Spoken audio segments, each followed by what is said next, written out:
안녕하세요. TV 책방 북소리 진양입니다. 안녕하세요. 이창현입니다. 네, 봄이 깊어가고 있습니다. 한 주 동안 무탈하셨습니까?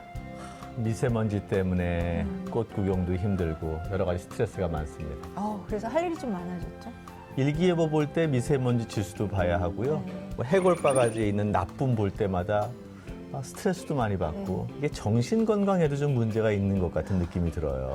유럽에서 겨울에 태양 없으면 사람들 우울해진다고 하잖아요. 근데 한국에서는 이 찬란한 봄날 미세먼지 때문에 우울해지지 않나 생각도 듭니다. 그러고 보니까 저도 좀 우울했던 것 같은데 그게 그런 영향도 좀 있는 것 그래도 같습니다. 얼굴은 늘 밝아 보이세요. 네. 우리가 좀 우리 건강을 챙기는 데 있어서요. 이 마음 건강 챙기는 데는 조금 좀 미숙하지 않나 하는 그런 생각을 좀 하게 됐어요. 그래서 오늘 여러분께서 많이 기다리셨던 분들을 만나볼 수 있는 그런 시간이 되지 않을까 하는 생각이 듭니다. 먼저 영상으로 소개해 드리겠습니다.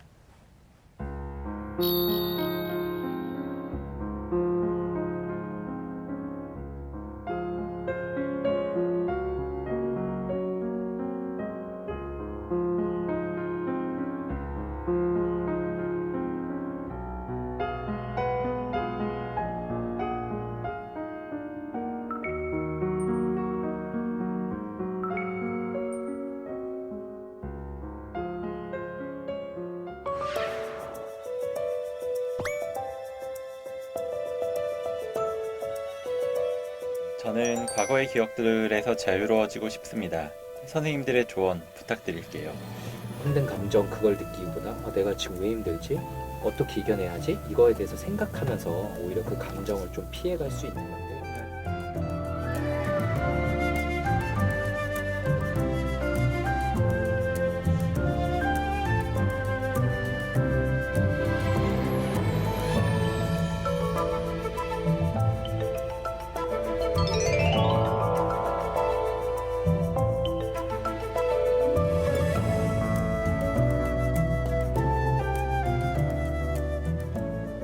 네, TV 책방 목소리 이번 주 주인공입니다. 어쩐지 도망치고 싶더라니 뇌부자들 중에서 저희가 두 분 모셨습니다. 안녕하세요. 안녕하세요. 네, 어서 오세요. 시간 내주셔서 감사합니다. 네, 감사합니다.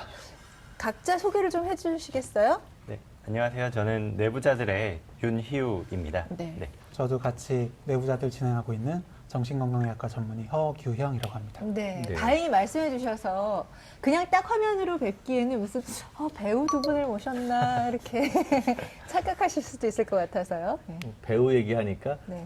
뇌부자라고 그러셨죠? 네. 뇌부자 그러니까 내부자 영화도 생각나고요. 네. 근데 네. 이게 일반 시청자들 잘 모르시는 분이 계신데 팟캐스트고 네. 이게 정신 분석 또는 심리 상담을 하는 건데 2017년 3월이니까 딱 1년 도를 맞이하는 것 같아요. 네. 어떻게 시작하시게 됐나요?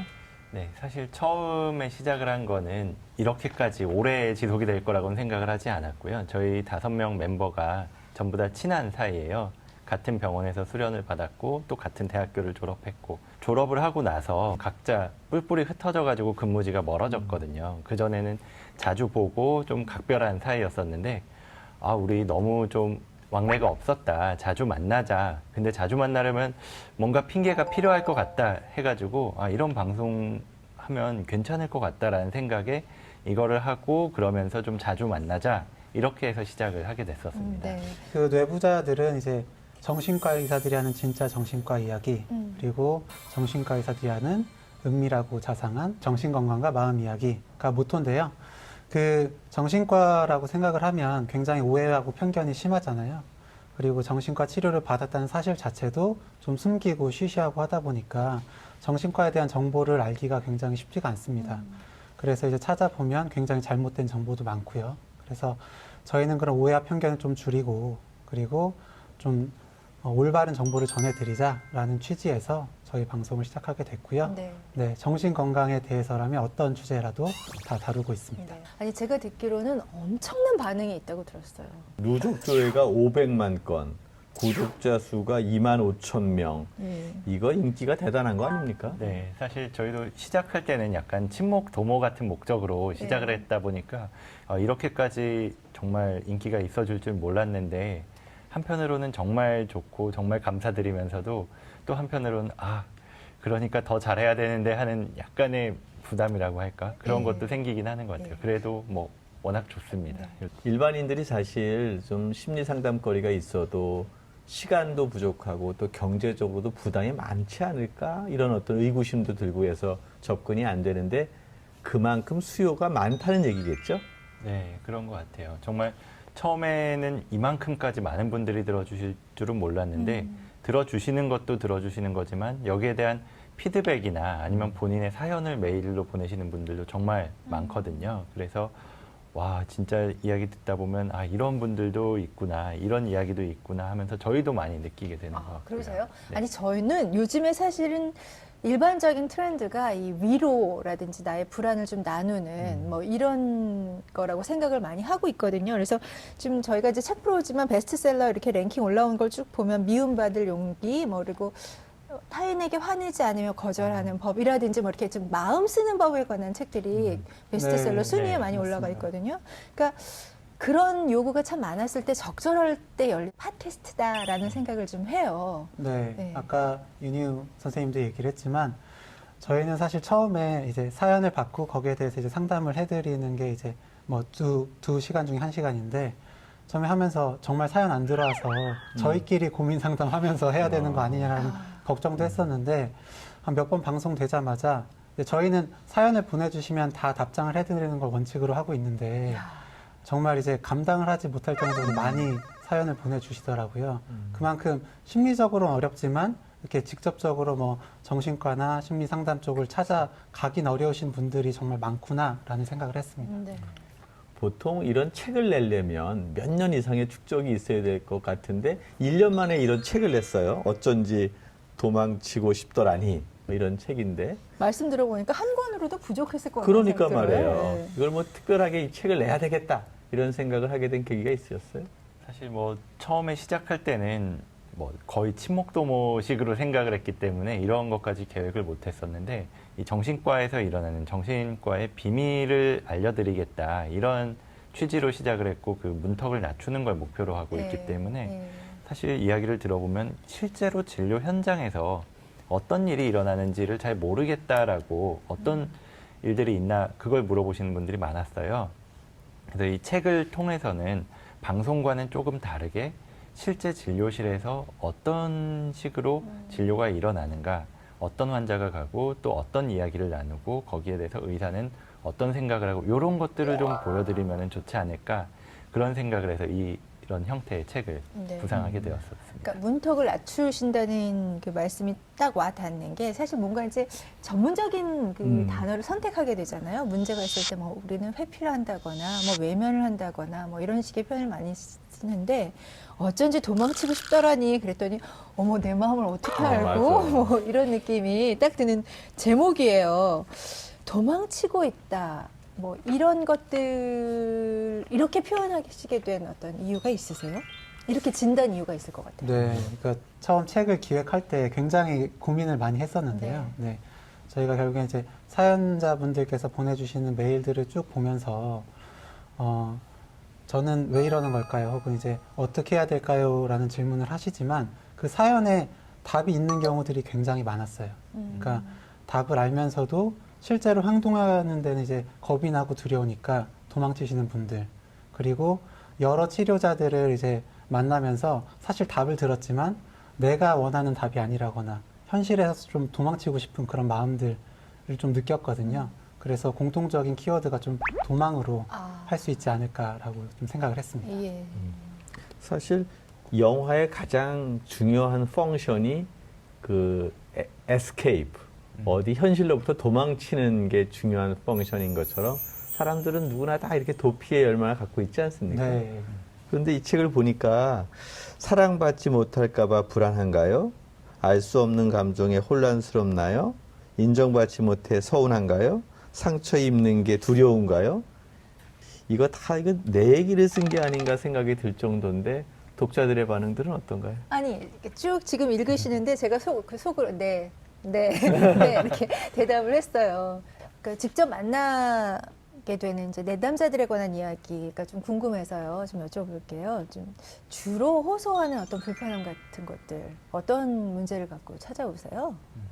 정말 다양한 문제를 가지고 오시는 것 같아요. 뭐 경쟁에서 뒤처지는 것 때문에 왔다. 아니면은 가족 내에서 갈등 때문에 왔다. 뭐 이런 여러 가지 이야기들을 듣는데 제 책의 제 부분에도 사실 쓰기는 했는데 저는 그중에서 심리적인 안정기지라는 이야기를 한번 해보고 싶어요. 그 심리적 안정기지라는 게 내가 어떤 힘든 게 있을 때 그걸 편하게 이야기할 수 있는 사람을 말을 하거든요. 그래서 이런 문제는 좀 고민을 털어놓고 뭐 친구한테 할 수도 있고 가족한테 할 수도 있고 그런데 그게 무너져 버렸다라고 이야기를 하시는 경우가 있어요. 가족들이 나를 계속 몰아붙이니까 내가 뭐를 조금만 잘못을 해도 막 나한테 화를 내니까 그래서 집에서는 풀 수 없고 마땅히 친구들도 그런 어떤 내가 편안하게 이야기할 수 있는 사람도 없고 그러다 보니까 막 다른 쪽에 분출을 하는 경우가 많거든요. 예를 들면 뭐 내가 화가 나는데 집에서도 듣는 사람이 없고 아무도 없으니까 내가 이거 풀 곳이 없으니까 그냥 돈을 왕창 써버렸다. 이런 식으로 표현을 하는 경우도 많아요. 그런 분들 어디 가서 내 이야기를 하지 못한다라는 그런 게 하나의 큰 맥락이 있는 것 같아요. 그래서 저희 같은 경우에 그런 분들이 오셨을 때 여기서만큼은 정말 하고 싶은 이야기 다 하셔도 좋다. 한번 다 꺼내놓고 도대체 뭐가 문제인지 한번 같이 찾아보자. 이런 식으로 말씀을 많이 드렸던 것 같아요. 책에 수록된 구체적인 사례가 있으면 좀 네. 소개해 주세요.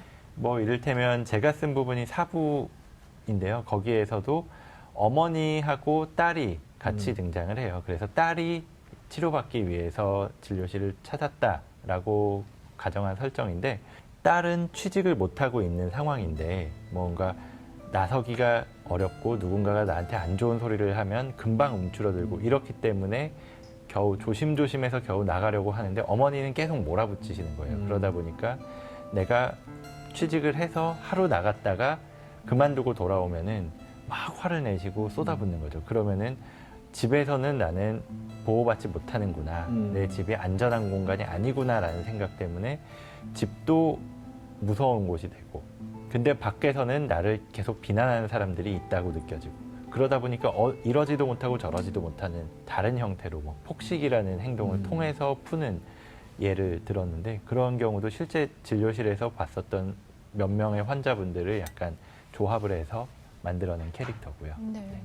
이러한 예들이 이제 보통 많은 분들이 생각을 하실 게 이거 내 얘기 같다. 그리고 뭐 이게 오래 지속이 되지는 않지만 한두 번쯤은 경험해보고 굉장히 괴로웠을 법한 뭐 그런 사례들이라는 생각이 들더라고요. 뭐 이 5개의 사례를 끄집어내는 것도 또 5분께서 상의를 하셨겠지만 이 사례들을 보면서 내가 나를 가장 잘 아는 게 중요한데 나를 참 모르고 있구나. 이런 생각을.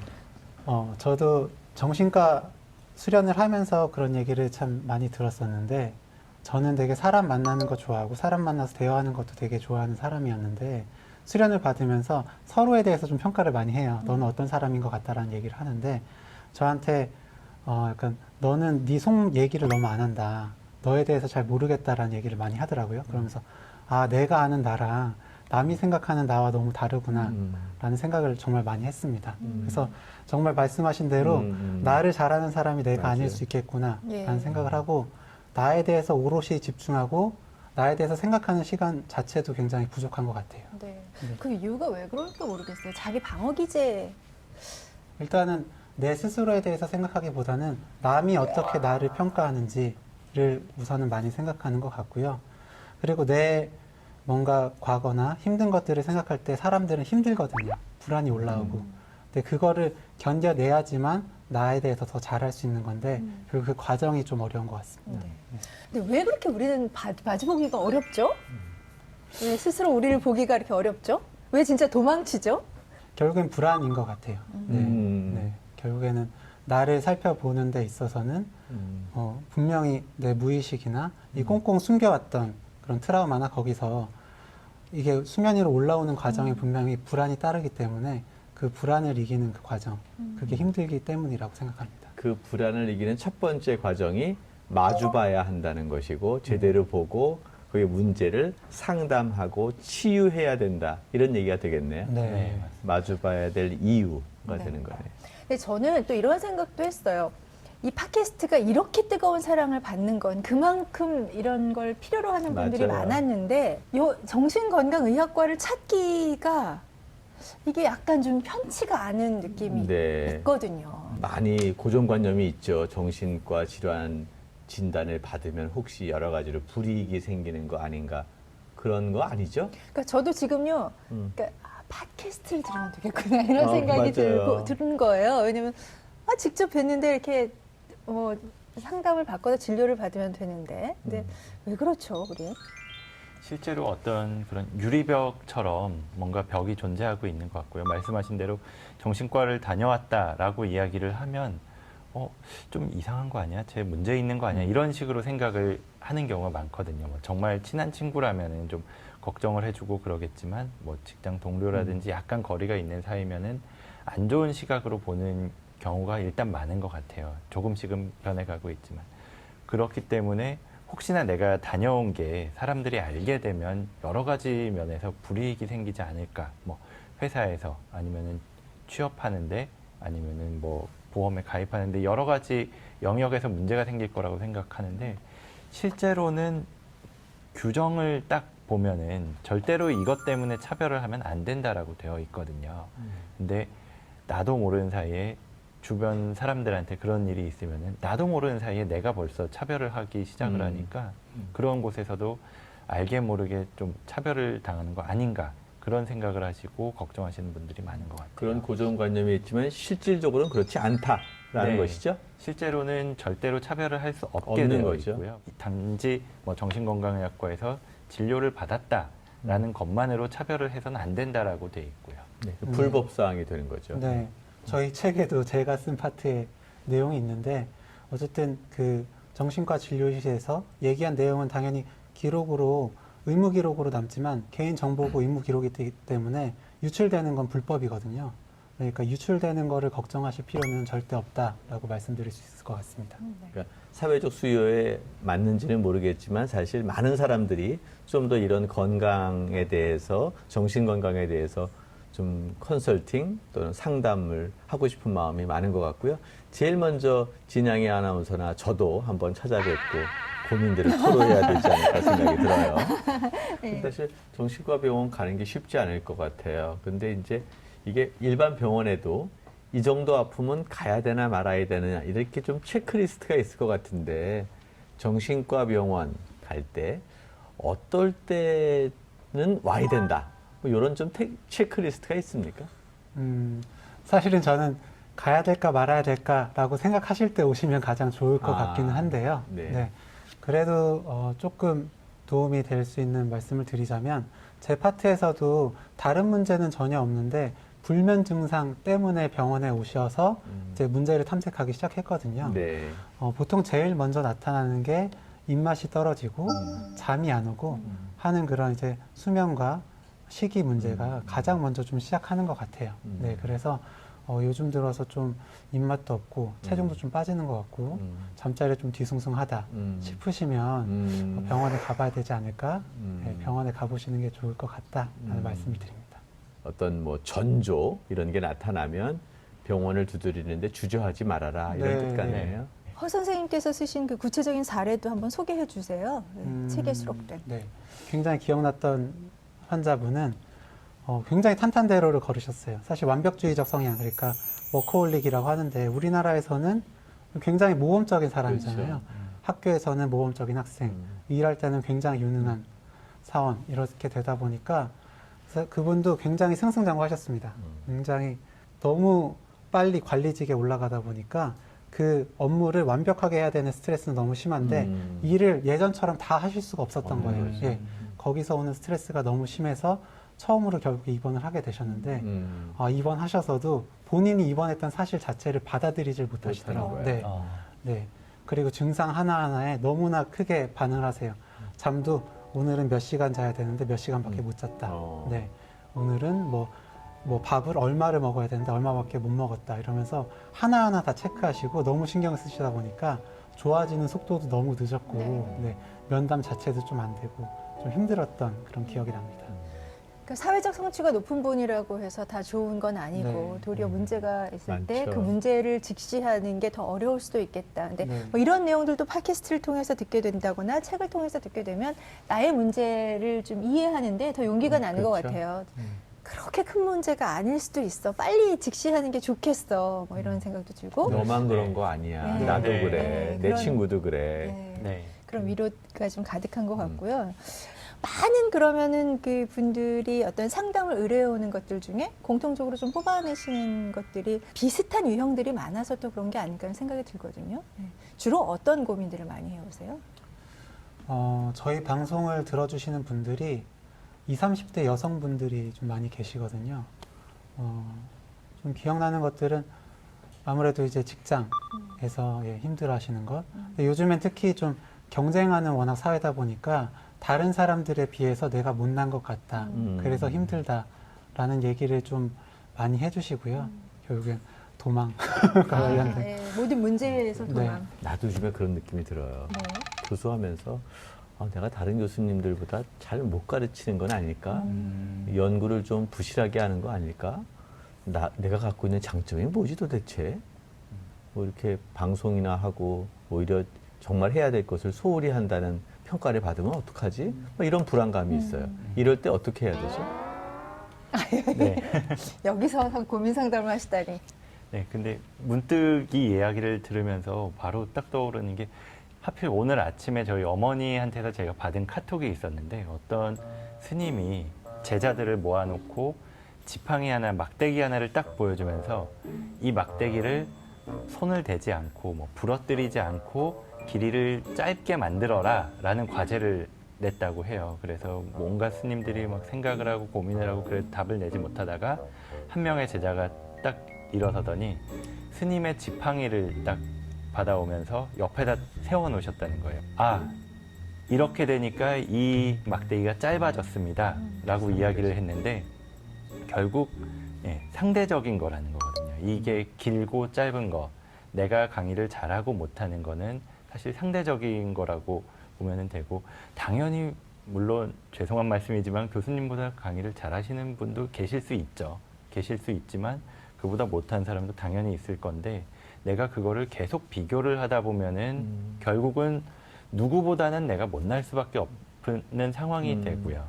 꼭 전체적으로 봐서도 아니고 그 순간만큼은 내 어제보다 내가 오늘 좀 못할 수도 있고 이런데 거기에 일희일비하다 보면은 계속 힘들 수 있지만 꼭 비교를 하지 말고 그냥 나의 자신, 나의 것만 지켜나가면은 얼마든지 그런 어떤 불안에서 빠져나올 수 있지 않을까 그런 생각을 많은 합니다. 위안이 됐어요. 네. 지금 저희도 사실 말을 하는 직업이잖아요. 맞아요. 교수님도 그러시고 저도 그렇고. 근데 그 오크다 히데오의 공중근해라는 그런 작품을 보면 거기서 정신과 상담이라는 게 이제 치료자와 내담자가 함께 호흡을 맞춰서 그네를 타는 것에 먼저 비교를 했는데 사실 이제 실제 상담실 안에서 내담하신 분과 전문의가 뭔가 함께 호흡을 맞추면서 이게 이야기를 풀어나가는 게 그거 정말 쉽지 않을 것 같다는 생각을 좀 하거든요. 네. 네. 저도 사실 그 책을 되게 재미있게 읽었었거든요. 그 공중근해라는 책 재미있게 읽었고 실제로 책에도 제 파트에도 잠깐 소개가 돼요. 그 공중근해라는 책이.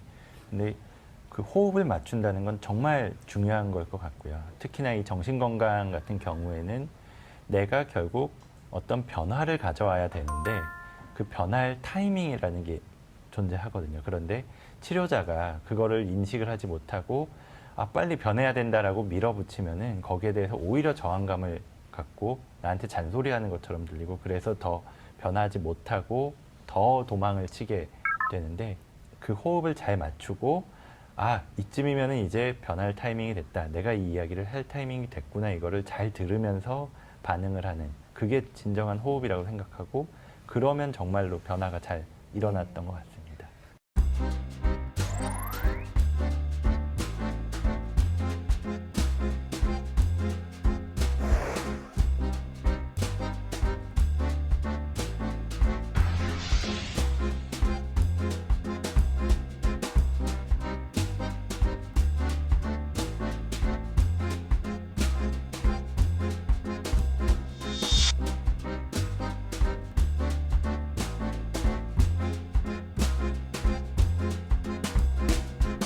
최근 들어서 공황장애, 사이코패스 등의 사회적 사건들이 많잖아요. 네.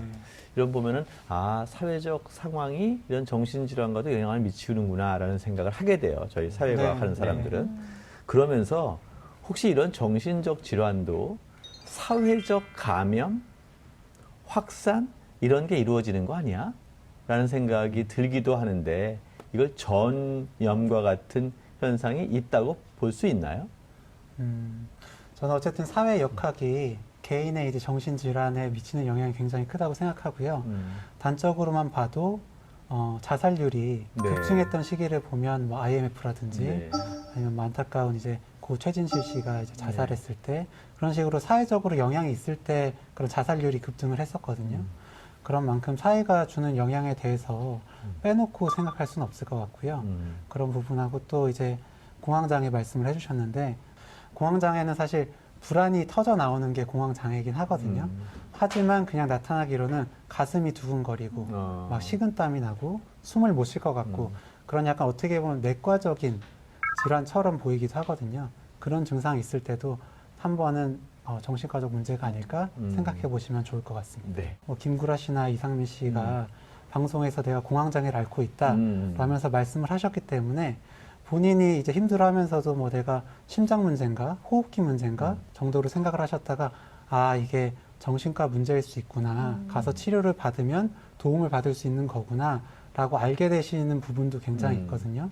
그런 사회적인 인식이나 그런 사회 역학이 굉장히 중요한 것 같습니다. 스트레스 관련해서도 좀 한번 여쭤볼게요. 보통 요즘에는 정말 입에 달고 다니는 것 같아요. 맞죠, 스트레스. 스트레스 받아 뭐 이런 거요. 맞아요. 네. 근데 스트레스가 이렇게 부정적인 것 말고도 긍정적인 자극이 있다고들 얘기 많이 하시던데 어떤 경계가 있을 것 같아요. 이 스트레스가 부정적으로 흘러가게 되는. 네. 실제로도 용어가 아예 따로 있는 용어가 있어요. 디스트레스라는 용어랑 유스트레스라는 용어로 나눠가지고 네, 디스트레스라는 용어는 나를 뭔가 안 좋게 만드는 스트레스, 부정적 스트레스. 네.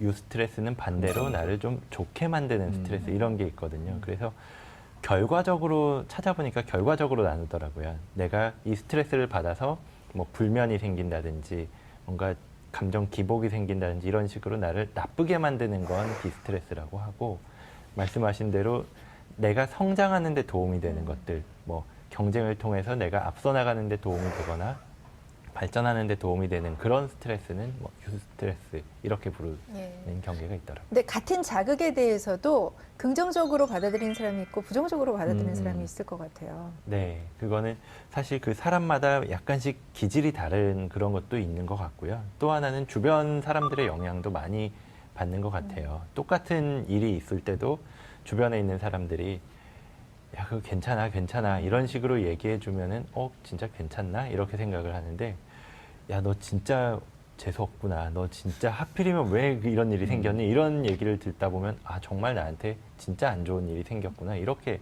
생각하게 되는 경우도 있는 것 같아요. 우리가 이제 스트레스를 받으면 그걸 이렇게 풀잖아요, 타인들한테. 가까운 사람한테 풀기도 하고 이렇게 익명성을 이용해서 구음 중에다 풀기도 하고 이게 왜 우리는 이럴까요? 스트레스를 받으면 그걸 내가 알고 내가 스트레스 받았다는 걸 알고 잘 푸는 게 필요한데 일단 나 아는 것도 부족하고 푸는 뭔가 방법도 지금 굉장히 좀 부족하고 시간도 또 부족한 것 같아요. 일단 그런 상태에서 저희가 전치라는 방어 기제가 있는데요. 전치. 네, 전치. 그러니까 이거는 뭐 예를 들어 회사에서 상사한테 맞아요. 내가 스트레스를 받았을 때 바로 화를 내면 문제가 될 수 있잖아요.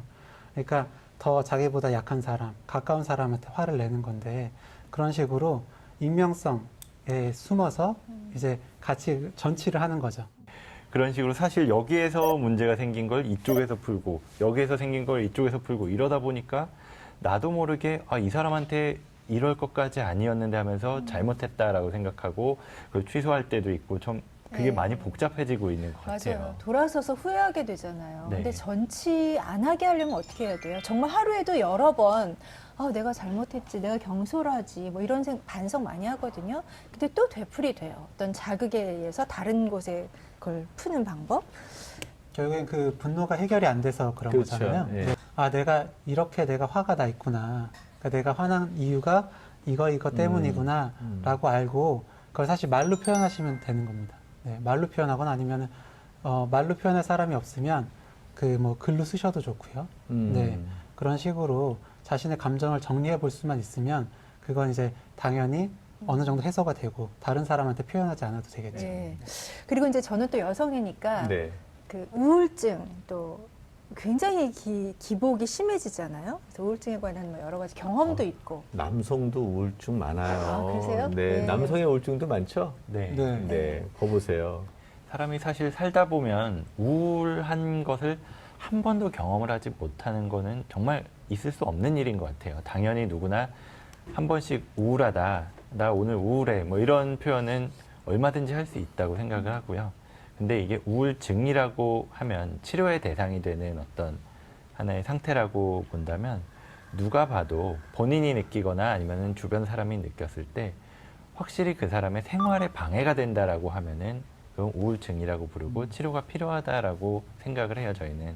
그래서 뭐 이를테면 학생 같은 경우에는 학교에 잘 못 나가게 된다든지 뭐 시험 성적이 떨어진다든지 직장인도 일의 어떤 그런 능력이 떨어진다든지 자꾸만 혼나게 된다든지 아니면 대인관계에서도 우울하고 그러면은 사람들 안 만나게 되고 고립되고 이런 경우가 많거든요. 또는 남들과 자주 다투게 되고 그런 일 때문에 본인이 분명히 불편한 상황이 된다면 그거는 도움을 받으시는 게 맞다고 봐요. 네, 그리고 좀 날씨랑 기후로 비교해서 설명을 드리고 싶은데요. 우울감은 날씨 같은 거죠. 그러니까 사실 겨울이라고 해도 따뜻한 날이 하루 이틀 이렇게는 있잖아요.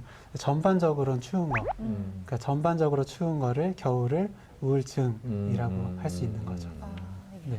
그러니까 사이사이에 간간히 우울감을 느끼는 것 네. 정도는 건강한 사람이 당연히 겪어야 되는 과정이지만 네. 그게 지속되면 문제다. 네, 네. 맞습니다. 저는 그런 얘기를 참 많이 들어요. 너무 애교가 없다. 이렇게 애교가 좋으신 분이. 근데 또 어디서 너는 참 애교가 많아. 이런 얘기를 듣거든요. 그래서 제가 근데 곰곰이 생각해봤는데 제가 애교가 많은지 없는지 잘 모르겠더라고요. 근데 누군가는 애교가 많다 그러고 아. 누군가는 애교가 없다 그러거든요. 그러니까 제가 아마 그 행동 양식이 상황에 따라 다른 것 같아요. 그게 애교니까 다행이지 만약에 화를 표현하는 방법이라면 어느 순간은 이게 나 다중인격자인가? 뭐 이런 생각이 들 수도 있을 것 같다는 생각이 들거든요. 이런 고민을 하는 분들이 근데 의외로 많으시더라고요. 네, 사실 이야기 들으면서 나도 비슷한데라는 생각을 했거든요. 왜냐면은 저 같은 경우에도 집에서 제 배우자한테 할 때 다르고 목소리가 다르고 뭐 방송 녹음할 때 목소리가 다르고 진료할 때 목소리가 다르고 친구들하고 대화할 때 말투가 다르고 이렇게 다르거든요. 그런데 그러다가 가끔 막 집에서 와이프하고 막 이런저런 얘기하다가 친구 전화를 딱 받았을 때 어떤 목소리를 해야 되나 이럴 때가 순간 혼돈에 빠져가지고 막 얘기를 했다가 너 왜 그래? 뭐 친구들이 이런 적도 있었는데 정말 그런 경우 많은 것 같아요. 그렇게 이 상황에 다르고 저 상황에 다르고 그리고 말씀하신 것처럼 그게 화가 된다면 사실 문제가 될 수도 있을 것 같아요. 반대로 뭐 밖에서는 되게 잘하는 사람인데 사회에서는 진짜 이 사람 누구한테나 정말 젠틀하고 정말 좋은 분이다라고 하는 분이 집에 가서는 뭐 가정폭력을 하시고 이런 경우도 종종 보거든요. 그러니까 그런 게 일치가 안 되면 정말로 문제가 되거나 그럴 수도 있을 것 같고요. 네. 근데 저는 문제만 되지 않는다면 상황에 따라서 내가 바뀌는 건 그렇죠. 어떻게 보면 당연하고 잘 해야 되는 거라고 생각을 합니다. 네. 예, 집에서 계속 내가 어머니 아들이었지만 결혼을 해서도 와이프한테 내가 아들처럼 행동할 수는 없는 거잖아요. 네. 뭐 다양한 페르소나가 있는 거니까 네, 맞습니다. 너무 걱정하지 않으셔도 될 것 같습니다. 네, 잘하고 있는 것으로 생각하겠습니다. 저도 이제 거의 심리의 달인이 된 것으로 얘기하는데 저희 마지막으로 TV 책방 북소리 공식 질문 시간인데요. 오늘은 좀 약간 질문을 바꿔보려고 합니다. 마음이 아픈 사람들에게 들려주고 싶은 한 마디, 한 귀절 이야기를 좀 해봐 주시죠. 네.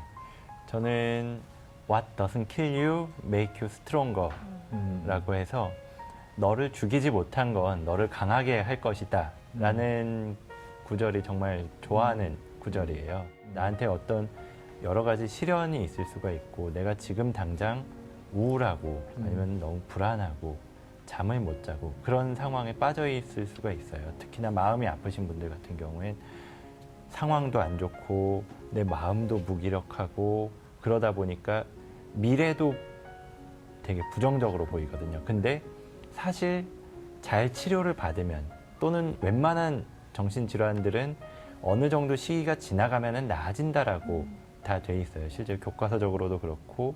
그래서 이 시기는 분명히 힘든데 지금 정말 고통을 받고 있는 건 맞지만 이거를 저희나 저희 같은 정신건강의학과 의사나 아니면 주변 사람들의 약간씩의 도움을 받고 스스로도 그걸 견뎌내기만 한다면 꼭 제가 극복을 하라든지 이겨내라는 말씀을 드리기보다는 그 시기를 견뎌내고 지나가기만 하면 그 다음에는 분명히 나아진다는 걸 말씀드리고 싶고요. 그렇게 나아지고 나면 아, 내가 이런 일도 겪었는데 이런 상황도 내가 지나왔는데 무슨 일이든 또 못할까 아니면은 이런 일이 또 반복이 되면 한 이렇게 하면 돼라는 것만 기억을 할 수 있어도 정말 많이 힘이 되고 위로가 되고 나아갈 힘을 얻어가시지 않을까 싶습니다. 네. 저희 책에 제가 쓴 파트는 아닌데 예, 바꾸지 못할 과거에만 집착하다 보면 내가 이제 나아가야 할 현재에서 선택을 못하게 된다. 그런 구절이 있는데요. 네. 결국에 누구나 다 트라우마는 있습니다. 있으니까. 네, 있지만 결국에 거기에만 집착하고 그 얘기만 하다 보면 앞으로 나갈 수가 없거든요. 네. 지금 선택하고 앞으로 바꿀 수 있는 건 나 자신이니까 네. 예, 조금 더 나아갈 힘을 좀 예. 가지셨으면 좋겠습니다. 이번에는 전문의가 아니라 저자로 한번 여쭤볼게요. 어떤 분들이 이 책 읽으셨으면 좋겠어요? 저는 모든 분들이 읽으셨으면 좋겠는데 네. 저는 마음에 대해서 궁금하신 분들이 읽으셨으면 좋겠어요. 저희가 뭐 본격 심리 추리 극장이라고 되어 있는데 공감할 수 있는 부분도 많고 생각하게 하는 책이니까 그런 분들이 읽으셨으면 좋겠습니다. 네. 네. 오늘 어쩐지 도망치고 싶더라니 변화를 가로막는 내 마음의 정체는 무엇일까? 뇌부자들 중에서 두 분 모시고 아주 흥미로운 대화 나눴습니다. 시간 내주셔서 고맙습니다. 네, 감사합니다. 감사합니다. 네. 지금도 여전히 힘드시지만 과거에 내 탓을 할 때는 정말 더 힘드셨겠구나 하면서 들었습니다. 안녕하세요. 저희는 내부자들입니다.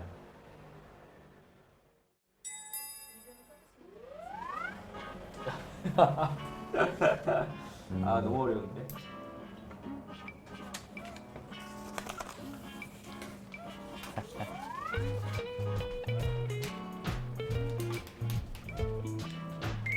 이게 뭐라고 긴장이 되는데?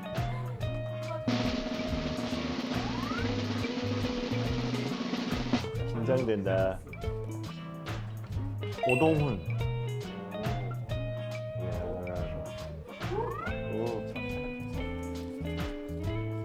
손정현.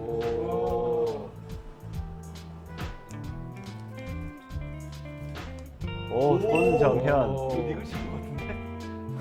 아니야. 센터 자리에서 내려야 될 것 같아서 유튜브에 정현이.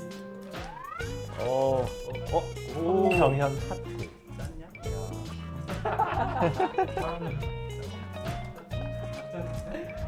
오동훈. 이야. 야 장난 아닌데?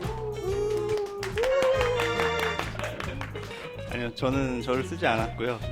5명 중에 3명이나 저를 그렇게 이렇게 면담을 받고 싶은 의사로 생각해 줄 줄 몰랐거든요. 저를 생각해 준 건 제가 뭐 뛰어나다기보다는 미련하고 우직하게 해서 그런 게 아닌가 싶네요. 아, 근데 정말 의외네요. 저를 왜 뽑은 거예요, 도대체?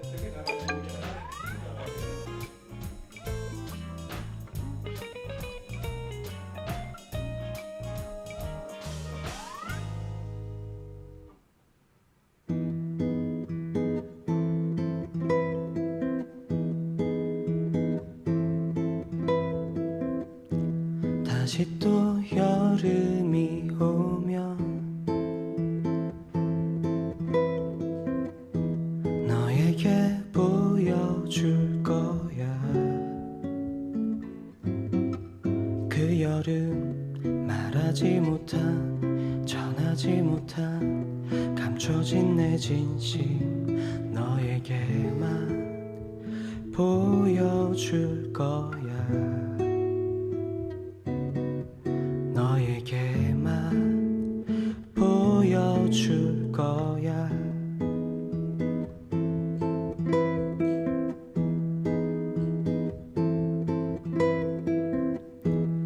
다시 또 너를 만나면 그때는 알 수 있을까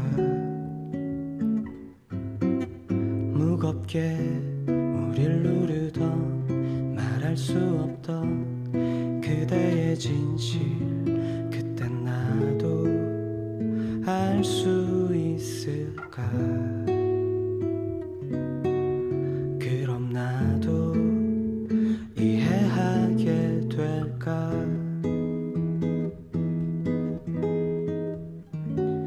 차가운 바람이 불고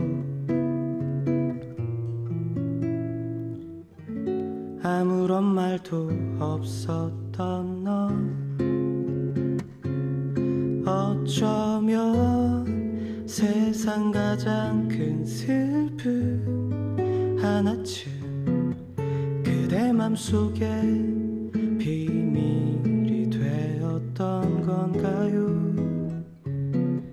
그대 맘속에 비밀이 되었던 건가요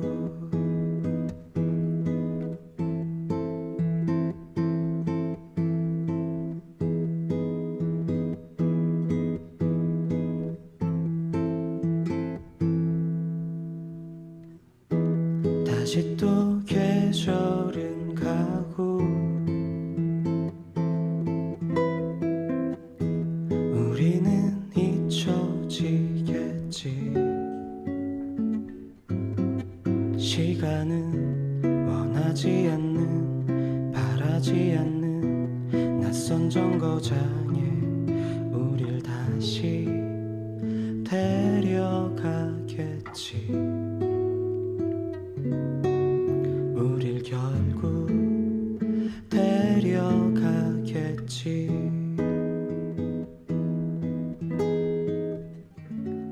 차가운 바람이 불고 아무런 말도 없었던 넌 어쩌면 세상 가장 큰 슬픔 하나쯤 그대 맘속에 비밀이 되었던 건가요 그대 맘속에 비밀이 되었던 건가요 그대 맘속에 비밀이 되었던 건가요 그대 맘속에 비밀이 되었던 건가요